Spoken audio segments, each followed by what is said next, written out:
रामकिशन के घर। आज फिर से खाली हाथ आ गए आप। अरे घर में सारा राशन खत्म हो रहा है, बच्चों के स्कूल की फीस भरनी है, घर का किराया भी देना है, कितने सारे खर्चे करने बाकी हैं। लेकिन आप हैं कि दूसरा कोई काम करना ही नहीं है आपको। पता नहीं और आपको कितने साल ऐसे लकड़ियां काट काट कर गुजारा करना पड़ेगा। अरे अब नहीं मिलती ज्यादा लकड़ियाँ तो क्या करूँ, और मैं कोई दूसरा काम नहीं कर सकता, ये तो तुम्हें पता है। लकड़ियाँ काटना हमारा खानदानी काम है, मैं इसे नहीं छोड़ सकता। तो क्या हम हमेशा ऐसे ही रहेंगे? मैं तंग आ गई हूँ इस गरीबी से।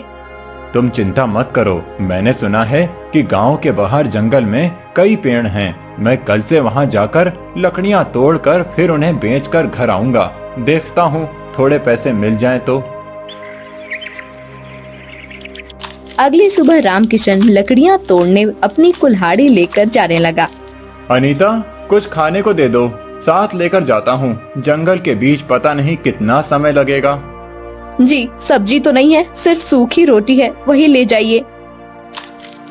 रामकिशन जंगल में आ गया। वह आकर, अरे वाह, यहाँ तो बहुत बड़े बड़े पेड़ हैं। मुझे पहले ही यहाँ आना चाहिए था। अगर पहले आ जाता तो ज्यादा लकड़ियाँ काट कर ज्यादा पैसे कमाता। अनीता की शिकायत भी थोड़ी कम हो जाती। चलो कोई नहीं, पहले नहीं तो अभी ही सही। चलो काम पर लग जाओ रामकिशन। रामकिशन लकड़ियां तोड़ने लगा। बहुत देर लकड़ियां तोड़ने के बाद वो थक गया और बैठ गया। उसने अपनी साथ लाई हुई रोटी खाई और पानी पी लिया। फिर तोड़ी हुई लकड़ियों की 2 गड्डियां बनाई और उन्हें सर पर उठाकर ले जाने लगा। गांव में आकर, लकड़ियाँ ले लो, सूखी हुई लकड़ियाँ ले लो, अरे भाई लकड़ियाँ ले लो। कोई भी रामकिशन की लकड़ियां नहीं खरीद रहा था। रामकिशन आगे जाने लगा।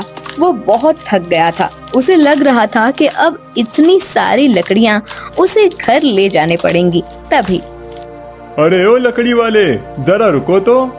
जी मालिक, आपको लकड़ी चाहिए क्या? हाँ चाहिए तो, लेकिन दाम कितना है एक गड्डी का? जी 50 रुपए। क्या, एक गड्डी का 50 रुपए? ये तो बहुत महंगा है। मालिक, अगर दोनों गड्डियां एक साथ ले लो तो मैं 80 रुपए में दे दूंगा। इतनी महंगी लकड़ी? ये लकड़ी तुम अपने घर में तो नहीं बनाते, ऐसे ही कहीं से तोड़ कर लाते हो? फिर इतने ज्यादा दाम क्यों रखते हो? 60 रुपए में देते हो तो ले लेता हूँ दोनों गड्डियाँ। मालिक, लकड़ी तो ऐसे ही लाते हैं, लेकिन उसे तोड़ने के लिए मेहनत भी तो लगती है। कितनी दूर जंगल में जाना पड़ता है, सूखा पेड़ ढूंढना पड़ता है, फिर लकड़ी के छोटे छोटे टुकड़े करके उसकी गड्डियां बनानी पड़ती हैं। अब इतनी मेहनत का कुछ तो फल मिलना चाहिए ना। चलो ये बात भी ठीक है, ना तुम्हारा ना मेरा। तुम ये दोनों गड्डियां मुझे 70 रुपए में दे दो। देखो वहीं थोड़ी दूर पर मेरा एक ढाबा है। मुझे चूल्हा जलाने के लिए रोज बहुत सारी लकड़ियों की जरूरत पड़ती है। अगर तुम मुझे कम दाम में लकड़ी दे दोगे तो मैं तुमसे ही खरीदूंगा। और चलो, ढाबे पे जो बचा हुआ खाना होगा उसमें से भी थोड़ा तुम्हें दे दूंगा। अब तो ठीक है? ठीक है मालिक, आप 70 रुपए में ले लीजिए ये सब लकड़ियाँ। मैं कल भी आपके ढाबे पर पहुँचा दूंगा। सूखी राम को लकड़ी बेचकर उसके ढाबे से थोड़ा खाना लेकर रामकिशन घर आ गया। ये क्या लेकर आए हैं? खुशबू तो बड़ी अच्छी आ रही है। लगता है आज बहुत ज्यादा पैसे मिले हैं। ज्यादा तो नहीं, लेकिन एक ग्राहक मिला है जिसे रोज लकड़ियों की जरूरत पड़ती है। ये लो, उसी ने ये खाना दिया है और ये 70 रुपए 2 गड्डियों के। क्या 2 गड्डियों से सिर्फ 70 रुपए? आप तो एक गड्डी 50 रुपए में बेचते हो। 30 रुपए का घाटा। अरे वो छोड़ो, ये देखो कि रोज के लिए एक ग्राहक मिल गया। हाँ, पैसे थोड़े कम हैं, लेकिन ठीक है, उसके बदले में खाना भी तो दे रहा है ना। ऐसे ही दिन बीत रहे थे। एक दिन जब रामकिशन लकड़ी तोड़ रहा था, तब उसके हाथ से उसकी कुल्हाड़ी छूट गई और चींटियों के बाम्बी पर गिर गई। उस बाम्बी से कड़कड़ ऐसी आवाज आई। अरे ये क्या? लगता है चींटियों की बनाई हुई ये बाम्बी टूट गई। अब चींटियां बाहर आएंगी और मुझे काटने लगेंगी। चलो अभी जाता हूँ यहाँ से। रामकिशन जा ही रहा था कि उसे पीछे से आवाज आई। रुको मूर्ख! रामकिशन ने मुड़ कर देखा तो उसके सामने पूरे शरीर पर मिट्टी लगे हुए एक ऋषि खड़े थे। मूर्ख, तूने मेरी बरसों की आराधना को तोड़ दिया है। मुझे माफ कर देना ऋषिवर, मेरे हाथ से ये गलती से कुल्हाड़ी छूट गई और इस छत्ते पर जाकर गिरी। मुझे लगा कि अब ये चींटियां बाहर आकर मुझे काट लेंगी, इसीलिए मैं भाग रहा था। तुझे क्षमा नहीं, दंड मिलेगा। मैं तुझे श्राप देता हूँ कि तू अभी के अभी एक कौवा बन जाए। नहीं नहीं ऋषिवर, मुझे ऐसा श्राप मत दीजिए। मेरे घर पर मेरी बीवी बच्चे हैं, अगर मैं कौवा बन गया तो उनका क्या होगा? क्रोध में आकर मेरे मुख से तुम्हारे लिए ये श्राप निकल गया।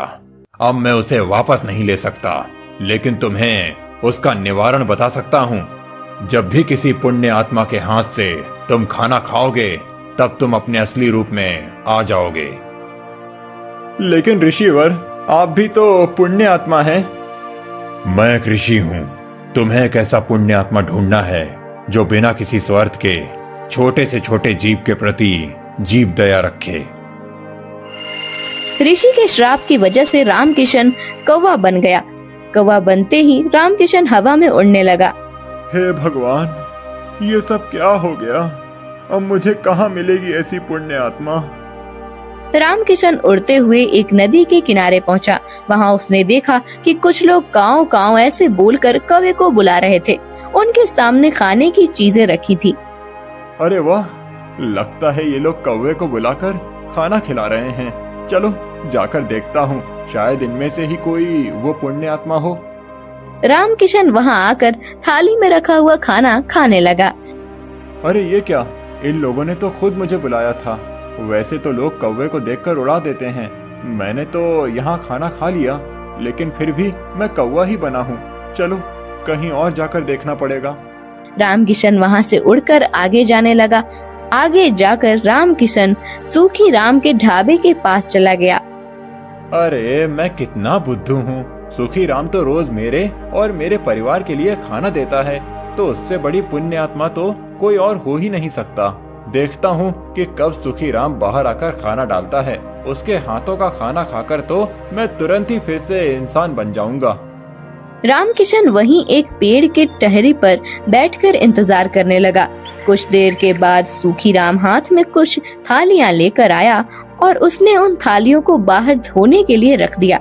सूखी राम के जाते ही रामकिशन ने वहां आकर थाली में बचा हुआ खाना खा लिया, लेकिन फिर भी वो वैसे के वैसे ही था। रामकिशन उड़ते उड़ते ऋषि के पास आया और ऋषिवर, आपने तो कहा था कि मुझे ऐसी पुण्य आत्मा ढूंढना है जो किसी भी जीव के प्रति जीव दया रखे। आज मुझे नदी के किनारे कुछ लोग दिखे जो कौवे को बुला बुलाकर खाना दे रहे थे। मैंने उनके पास जाकर उनकी थाली में से खाना खा लिया। फिर मैं सुखी राम के ढाबे पर गया। सुखी राम तो मुझे रोज खाना देता है। वो सारी थालियां पंछी, कुत्ते, बिल्लियों के लिए रख देता है। मैंने उसकी हाथ की थाली से भी खाना खा लिया, फिर भी मैं इंसान क्यों नहीं बना? बेटा, तुम जिन लोगों के बारे में बात कर रहे हो, उन दोनों के दिलों में स्वार्थ की भावना थी। पहले तुम नदी तट पर गए। वहां के लोग उनके किसी परिजन की आत्मा की शांति के लिए श्राद्ध कर्म कर रहे थे। उसमें उनका स्वार्थ था कि उन्हें पितृदोष ना लगे। वहीं सुखी राम कुत्ते, बिल्ली और पंछियों को जो खाना छोड़ता है, वो बाकी लोगों की खाई हुई थाली में बचा हुआ होता है। अगर सुखी राम के मन में जीव दया होती तो वो उनके लिए अलग से थाली बनाकर रखता। इसीलिए वो दोनों भी पुण्य आत्मा नहीं हो सकते। तुम्हें और खोज करनी होगी। ऋषि की बात समझकर रामकिशन फिर से पुण्य आत्मा की खोज में उड़ने लगा। गांव से बहुत दूर उसे एक छोटा सा झोपड़ा दिखाई दिया। झोपड़े के छत पर जाकर बैठ गया। उसने देखा कि उस झोपड़े के आंगन में पानी और अनाज की छोटी छोटी कटोरियां रखी हुई थी। तभी उसे कुछ आवाज सुनाई दी। अरे, ये आप क्या कर रहे हैं जी? यहाँ तो हमारे खाने के लाले पड़े हैं और आप ये रोज रोज पंछियों के लिए अनाज के दाने रख रहे हैं। घर में सिर्फ 4 मुट्ठी चावल थे, उसमें से आप 2 मुट्ठी इन कटोरियों में रख दिए। अब हम क्या खाएंगे? मुझे पता है कि घर में अनाज नहीं बचा है, लेकिन जब खुद का पेट भरा हुआ हो तब भूखे को खाना खिलाने में क्या मजा है। असली इंसानियत तो वो है जब हम खुद आधे पेट रहें और भूखे का पेट भरने में मदद करें। लेकिन हम ही क्यों जी, दुनिया में करोड़ों लोग हैं, वो भी इन पक्षी और जानवरों के बारे में सोच सकते हैं। एक हमने ही ठेका नहीं ले रखा है। अगर हर कोई यही सोचे तो इस दुनिया में इंसानियत का नामो निशान मिट जाएगा। एक बात बताओ, ये पंछी जानवर गांव और शहर में क्यों आते हैं? क्योंकि हम इंसानों ने इनके रहने खाने की जगह छीन ली है। पहाड़ तोड़कर, जंगल काटकर, नदी तालाबों को पीछे हटाकर वहां पर सड़कें, ऊंची ऊंची इमारतें बना दी। पेड़ काटते समय किसी ने भी ये नहीं सोचा कि इन पेड़ों पर पंछियों का बसेरा होगा। पेड़ों पर लगने वाले फलों से भूख मिटाते होंगे। सबको सिर्फ अपनी तरक्की चाहिए, फिर चाहे किसी का घर ही टूट जाए। लेकिन मैं ऐसा नहीं सोचता। कुदरत ने जितना हक हमको दिया है यहाँ रहने का, उतना ही उन सभी जीवों को भी दिया है। हमारा क्या है, हम तो बूढ़े हो गए हैं, पता नहीं और कितनी जिंदगी बाकी है। लेकिन जब तक जिंदा हैं, तब तक इन्हें खाना खिलाकर संतोष मिलेगा मुझे। ऐसा कहकर दादा अनाज खाते हुए पंछियों को प्यार से निहारने लगे। रामकिशन भी नीचे आकर उनके रखे हुए एक कटोरी से खाना खाने लगा। अनाज का एक दाना उसके मुंह में जाते ही रामकिशन पहले जैसा बन गया, उसे ऐसे अचानक देखकर। अरे ये क्या, कौन हो तुम और ऐसे अचानक कैसे प्रकट हो गए? आप सच में एक पुण्य आत्मा हैं। मैं आपको सब बताता हूँ। पहले मैं आपका धन्यवाद करना चाहता हूँ। आपकी वजह से मैं असली रूप में आ गया। आपका बहुत बहुत धन्यवाद। फिर रामकिशन ने रिसीवर वाली सारी कहानी दादाजी को बताई। ऐसी कोई बात नहीं बेटा, मैं तो सिर्फ अपना कर्म कर रहा हूँ। नहीं बाबा, आप नहीं जानते कि आपने मुझ पर कितने उपकार किए हैं। आपके दिल में सच में बहुत जीव दया है। रामकिशन खुश होकर अपने घर आ गया। उस दिन के बाद रामकिशन बहुत मेहनत करके तरक्की करने लगा। धीरे धीरे उसके अच्छे दिन आ गए।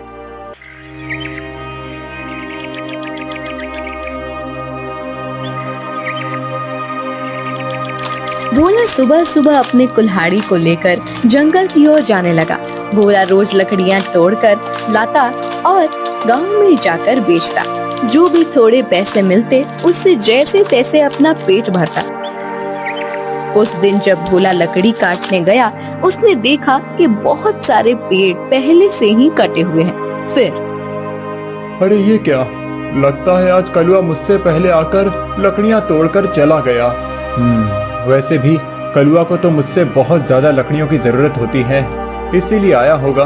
चलो अब जंगल के और अंदर जाना होगा। भोला और अंदर चला गया। उसने देखा कि बीच जंगल में बहुत से पेड़ थे।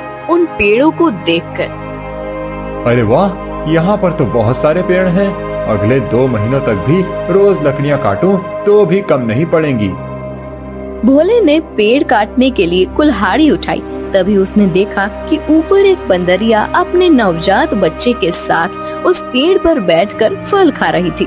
वो बंदरिया इतने प्यार से अपने बच्चे को पकड़कर बैठी थी कि उनका प्यार देखकर भोला रुक गया। ये क्या करने जा रहा था मैं? अगर मैंने ये पेड़ काट दिया, माँ बंदरिया और उसके बच्चे का घर टूट जाएगा। नहीं, मुझे ऐसा नहीं करना चाहिए। शायद इस पेड़ पर बहुत सारे फल हैं, इसीलिए ये बंदरिया यहाँ रहती होगी। चलो मैं कोई ऐसा पेड़ काटता हूँ जिस पर किसी जानवर या पंछी का घर ना हो। भोला और आगे चला गया। उसने अपनी जरूरत के अनुसार लकड़ियाँ काटी और उन्हें बेचने चला गया। ऐसे ही दिन बीतते रहते हैं। भोला रोज उस बंदरिया और उसके बच्चे को देखता। कभी कभी भोला बंदरिया को खिलाने के लिए घर से रोटी भी ले आता। एक दिन जब भोला लकड़ी काटने गया, तब उसने देखा कलुआ उसी पेड़ पर कुल्हाड़ी चला रहा था जिस पेड़ पर उस बंदरिया रहती थी। कलुआ को उस पेड़ को काटते देख, अरे कलुआ, ये क्या कर रहे हो? ये कैसा सवाल है? भगवान ने आंखों की जगह बटन लगाकर भेजा है क्या? दिखाई नहीं देता? लकड़ी काट रहा हूँ। वो तो मैं देख रहा हूँ कलुआ, लेकिन इस पेड़ की लकड़ी क्यों काट रहे हो? किसी और पेड़ की लकड़ी काटो। पेड़ पर देखो, एक बंदरिया का घर है, उसके साथ उसके नवजात शिशु भी हैं कलुआ। तो क्या हुआ? वो बंदरिया किसी और पेड़ पर चली जाएगी। इतने सारे पेड़ तो हैं। लेकिन कलुआ। लेकिन वेकिन कुछ नहीं, चल निकल जा यहाँ से, आया बड़ा मुझे सिखाने वाला। और सुन, इस पेड़ को तो पूरा मैं ही काटूंगा, ये ध्यान रखना। तुझे चाहिए तो कहीं और चला जा, नहीं तो ये देख रहा है ना कुल्हाड़ी, मुझे जरा सी भी देर नहीं लगेगी इस कुल्हाड़ी को तुझ पर चलाने में। कलुआ पेड़ काटने लगा। भोला बेचारा चाह कर भी कुछ नहीं कर पाया और आगे चला गया। दोपहर के समय जब भोला जंगल से लौट रहा था, तब सपने देखा कि कलुआ ने वो पूरा पेड़ काट डाला था। भोला को बहुत बुरा लग रहा था। तभी उसकी नजर पेड़ के एक बड़े लकड़ी के नीचे गई। वो बंदरिया उस लकड़ी के नीचे मरी पड़ी हुई थी।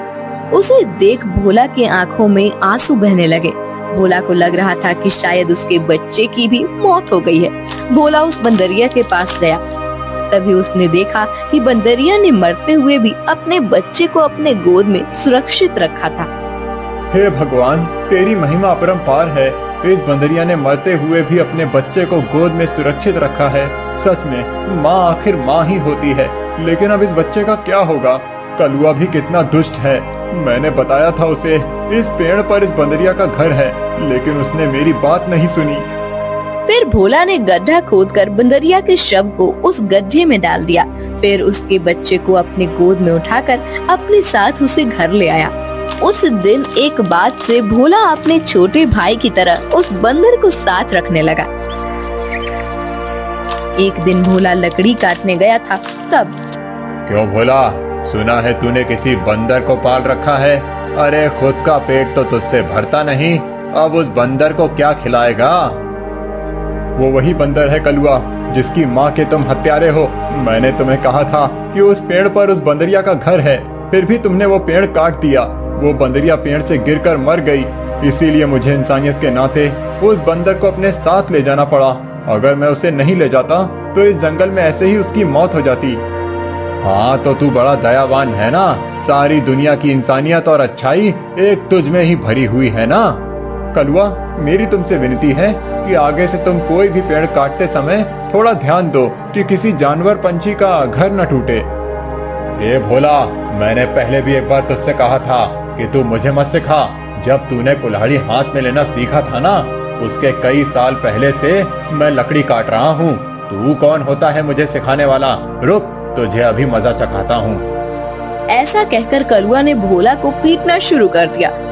उसे पीटने के बाद भोला को उसने चेतावनी भी दी कि आगे से अगर वो इस गांव में लकड़ी काटने के लिए आएगा तो उसे अपने जान से हाथ धोना पड़ेगा। बेचारा भोला घर आ गया और बंदर से बात करने लगा। चलो दोस्त, अब इस गांव से हमारा दाना पानी उठ गया है। उस कलुआ ने मुझे पीटकर साफ साफ चेतावनी दे दी है।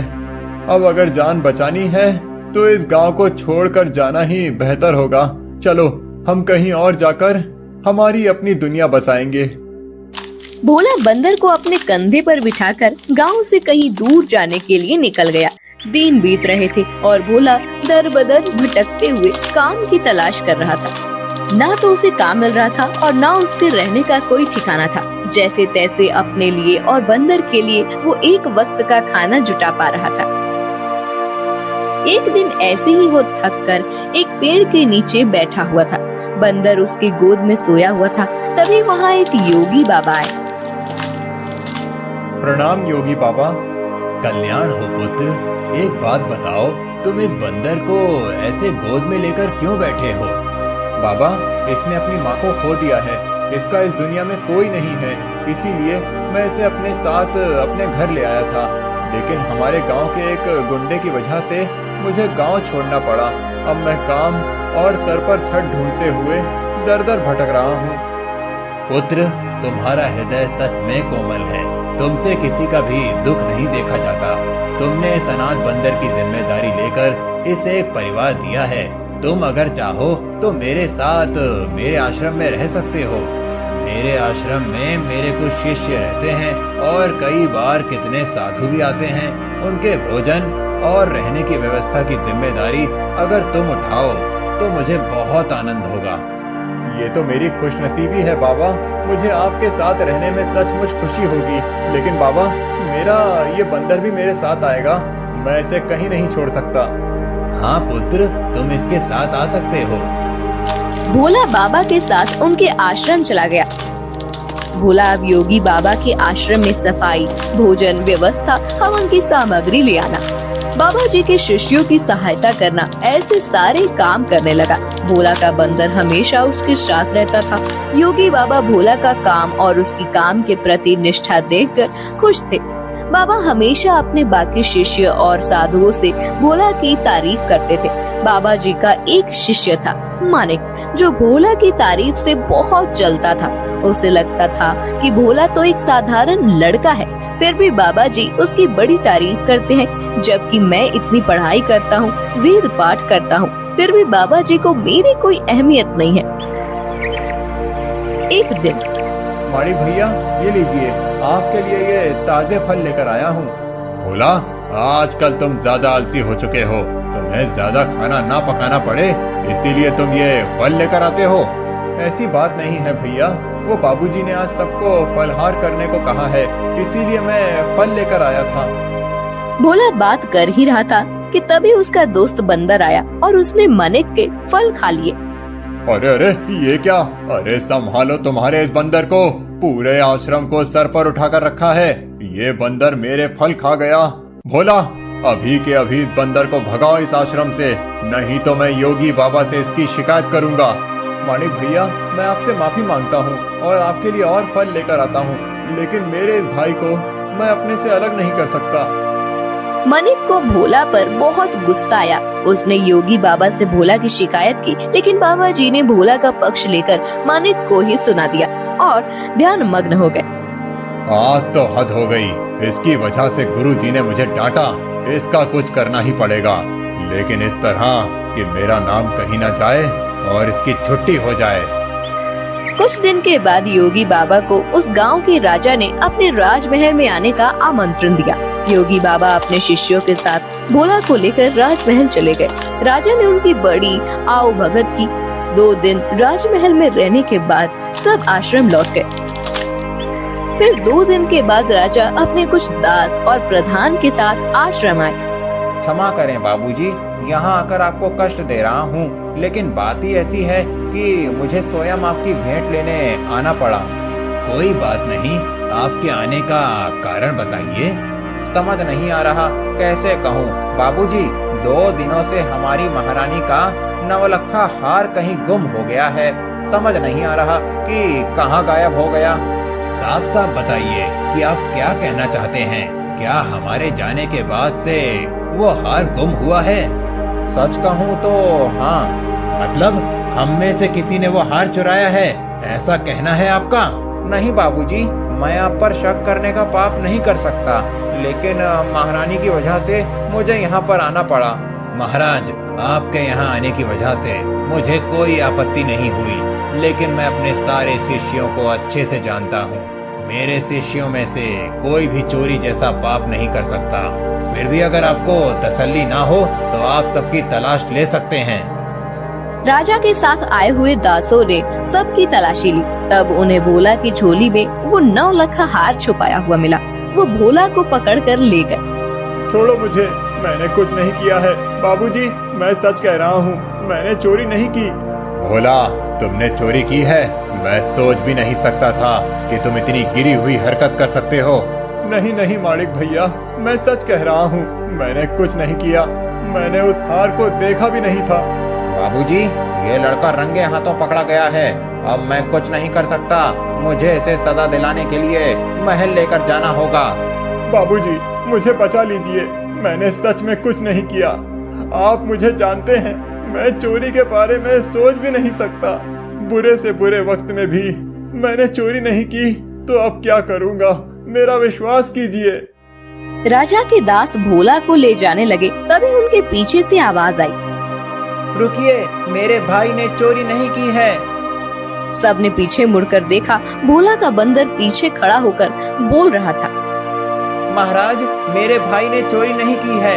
ये हार किसी ने जानबूझकर उसके झोले में डाला है। ये क्या, एक बोलने वाला बंदर?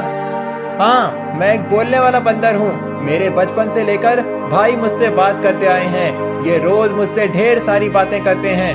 उन्हें बोलते हुए देख और उनकी बातें सुनकर ही मैंने बोलना सीखा है। मैं दावे के साथ कह सकता हूँ मेरे भाई ने चोरी नहीं की है।